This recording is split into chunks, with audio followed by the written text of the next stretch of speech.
My name's Chase Stockon. I used to be the CEO of a company called Panther International, had an exit on that, and now the president of Attitude Ventures. And I think probably one of my greatest memories of CSU, there was an instructor here in the College of Business, Dick Steed, who was an ethics teacher, and ethics professor, and the class itself and the business ethics discussions that we had were probably the best thing that sticks with me through everything. Any memorable stories from your college days that you would like to share? I don't think so. No. No, I think that in general that it was a great experience, but again, it was truly work and school, and so that was really most of it. And like I said, there was 3 jobs involved or 4 jobs involved, and each one taught me something that I didn't know at the time was valuable. It was later that I realized that I'd learned it. When did you know that you wanted to be an entrepreneur? I think I always knew that, at least after watching my dad and John Webb. But I also knew from experience at Hawk Chemical and NCR and some of those that there were skill sets that I didn't have, and I needed to build on those skill sets and learn more. And so I had a couple jobs, but I knew that eventually, even then I knew, even when I was here, I knew that eventually I would be an entrepreneur. And with that, could you tell us a little bit about Panther International? Yeah, so I was working in Washington, D.C. With the federal government, and decided it was time for that switch, and working with the state of Florida and some of the other state agencies, figured out that there was a need at that time. It was a perfect time. It was perfect time for me personally. It was perfect time in the industry to implement an IT solution that could possibly help. And so knowing that, I pulled the trigger and formed a grant management company. And our job, it started out as a project management company, and in one of those pivots ended up in grant management, because grants are how those projects are all funded. So it went from a micro sort of to the macro. Interesting. And so can you talk a little bit more about how you came up with the business idea, connecting the dots? Follow the money. Again, project management, so aviation projects across the country are funded both by state and federal money, and coordinating those dollars is extremely difficult. And so in my role in Washington, I could see this issue, and then in discussions afterwards with some of the states and some of that, their frustration is that federal dollars, as we're going through continuing resolutions, as we speak for federal dollars, that it's very difficult for a state to manage a 5-year budget against federal dollars. And so we needed a system to be able to consolidate that into a single system, so you could look at federal dollars and look at state dollars and figure out which was the best way to use public money. And how was that done before? Was that like manually? Very manually. And so, dating myself, the original version that we wrote passed floppy disks of data literally around states, from airports to state to federal agencies, and loaded it into a program. But before that, it was maybe a spreadsheet, if not paper. Wow, interesting. So you recognized the problem, you decided to start a business, and then how did you win over your first customers? The first customer helped us. I sort of have a theory, if I lecture at all, I talk about it, don't quit your day job till you have your first customer. And that's exactly what really occurred here, was in coordination with the state of Florida. This was their problem to solve. And they wanted help to do that. And so that's how we went over the first one. The second one's a lot harder, which is probably more to your question. And I think that the best case we have is we took all those projects, all those needs from all of those airports. And in the South, we were able to actually show double the needs pretty much of anywhere else in the country, and it resulted in additional federal funds to the state. And with that sort of statistic and win in our pocket, other states were easier to land. And what did your initial business plan look like, and did it change much as you ran the business? Yeah, dramatically. And so, like I said, it started out as a project management to solve that one single issue. But if you're successful at doing that one single issue, then people begin to add in other issues that they could use some help with, and you have to make the decision as to which ones are within your business plan and which ones are not. And so, as those changes would arise or potential opportunities would arise, we would decide, yes or no. Do they fit our strategy?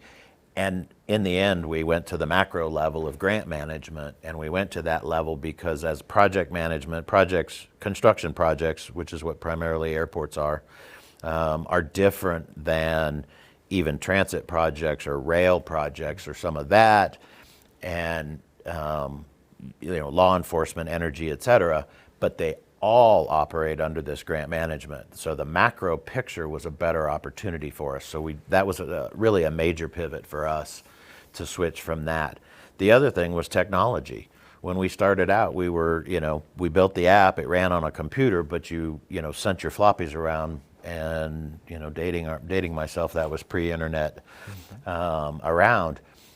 But in the end, we've now resulted, and what we ended up with is a SaaS operation, and so we have the single systems for each of them, and the clients are logged in just as any SaaS. So there were two kinds. There was a strategic move to the macro level, and then there was also the sort of the technology switches that kept happening all the way through, which will obviously continue.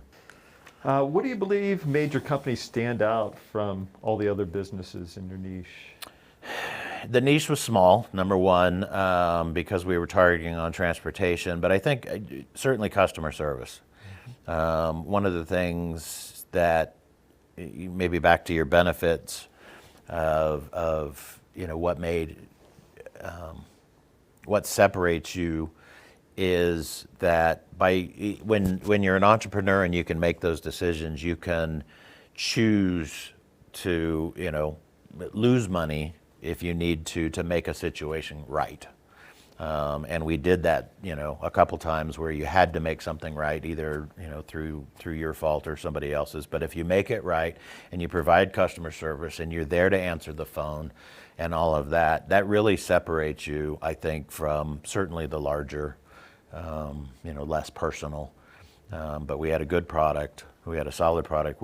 All of our people were knowledgeable. Our project managers are all usually DOT people and understood the process. So, we were knowledgeable and helpful, and we made situations right. And do you have any examples of how your company contributed to our vision at CSU, a business for a better world? Well, I think the vision for a business for a better world is exactly what we're talking about all the way through this. I think entrepreneurship, and we'll get into it a little bit later, but entrepreneurship is everybody. I mean, us as individuals truly are entrepreneurs. We're selling ourselves, even if we work for somebody else. And so to build that understanding, that entrepreneurial understanding into the psyche of everybody, like in all 9 colleges, to build that psyche in really is building for a better world. Okay. And a couple questions about entrepreneurship. What do you enjoy most about entrepreneurship? Like I said, I think entrepreneurship's the opportunity to prove you're as smart as you think you are. That's really, to me, I don't know whether entrepreneurs are born or created, but it is an opportunity. I think entrepreneurship itself, like I said, is really everything from us at a micro level individually. We are all entrepreneurs. We're selling ourselves, whether it's within a firm or wherever, up to where you add your first employee, or whether you add 50 employees, or whether you're running a unit within a larger firm, but your unit is truly an entrepreneur. You are the entrepreneur of that unit. So I think that, everything sort of in business is entrepreneurship. What do you find hardest about entrepreneurship? Sometimes you're not as smart as you think you are. And there's pieces of it that just you're either not good at or you don't enjoy. And that's where you need to start surrounding yourself with people who do enjoy and are good at that. What are some important habits that you believe are needed to be a successful entrepreneur? Get up early, work hard, and lose the ego. I don't remember who it was. I think it was the Chick-fil-A guy that, he said, I'm not afraid to take out the trash and wash the windows. And there's a lot of truth in that. It is a team effort. You can just lose the ego. And I think if you do that, that's probably the best habit that you can just focus on, because no matter how good looking you are, how much money you have, there's always somebody better looking and more money, and that goes for smarts and business and everything else. So, just lose the ego, be a person, and acknowledge your losses, acknowledge your mistakes, and try make it the best you can. What suggestions do you have for small businesses working with a limited budget? I think everybody's working with a limited budget. That's what makes a small business. I think that there's a lot of ways around it. Certainly in today's world, we talk about social media. A lot of expense in sales and the budgets has always been marketing. Marketing has always been one of them. There's other ways to it these days. But one of the things that I think that we learned was our best investment for us in ours was to spend the dollars to actually visit, be in person. And the in-person far exceeded. So we actually cut down, a lot of our stuff, marketing dollars, if you will, to spend that and target individuals. So we, for us, it was, a couple of conferences or a couple of key meetings. And so that targeting, I think, is probably, and staying focused. We knew that if we could get in front of the person, show them and explain it, that was way better than broadcasting, what we did to a larger environment. So it sounds like building relationships with Without those a doubt. individuals. Yeah, without a doubt.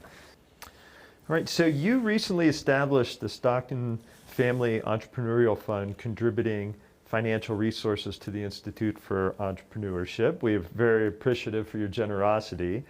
Unlike some donors, you've had a specific goal in mind with how these resources would be used. Can you explain more about your intentions with this gift and how you see it advancing entrepreneurship at CSU? Yeah, so this came out of multiple conversations that I'd had. So the Stockton Family Entrepreneurial Fund and the dollars behind that, the goal is to expand. It's back to what I had said earlier, that I think entrepreneurships are individuals, but let's say in any of the colleges. So you take nursing, and you pretty soon if you're good, you're the head of the unit.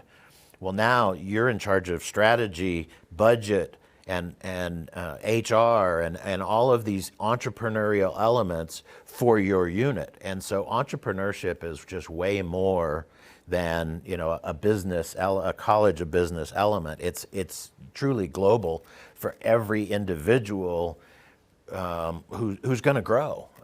So not only for us individually or somebody within any industry. And so that was the goal behind the Stockton Family Entrepreneurial Fund, was to promote entrepreneurship skill sets in every one of the 9 colleges across the university, and teach those skills so that if somebody goes into nursing and they grow to where they're head of the department or head of the sector, nobody's ever taught them those skills. And so where it had originated was, my wife's an attorney, and you go to law school and they teach you law, but they never teach you without an MBA, the skills you need to run that practice.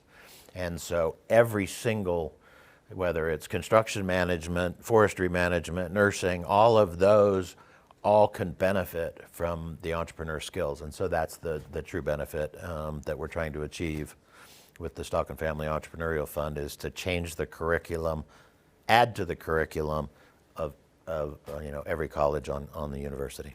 What's your most satisfying entrepreneurial moment so far? I think it's looking back, and that's that as an entrepreneur, you create something from nothing. And so, Panther International was an idea. Panther International was a product, software. Panther International is, affecting $40 billion at last count in funding dollars across the country. You almost can't look at a bus or an airport across the country that wasn't affected by that. And so, for me, I think my greatest moment is to build something from nothing, from a concept to something that has that kind of impact across this country. I think that's probably the greatest moment. Is there anything else that you would like to share? No, I think that, we've talked about most of the things. I think that, entrepreneurship's the opportunity to prove you're as smart as you think you are. There's several paths. One, whether you take money or self-finance your way through. But I think the summary is everybody's an entrepreneur, and you have to think like an entrepreneur, whether you're an individual in branding and marketing and strategy and everything. Finance, all is in our everyday life. But it also, even if you're working for somebody else, you're operating with entrepreneur skills. And if you have your own company, you're by definition an entrepreneur, but then it just becomes even more important because you're affecting all those people that work for you. Exactly.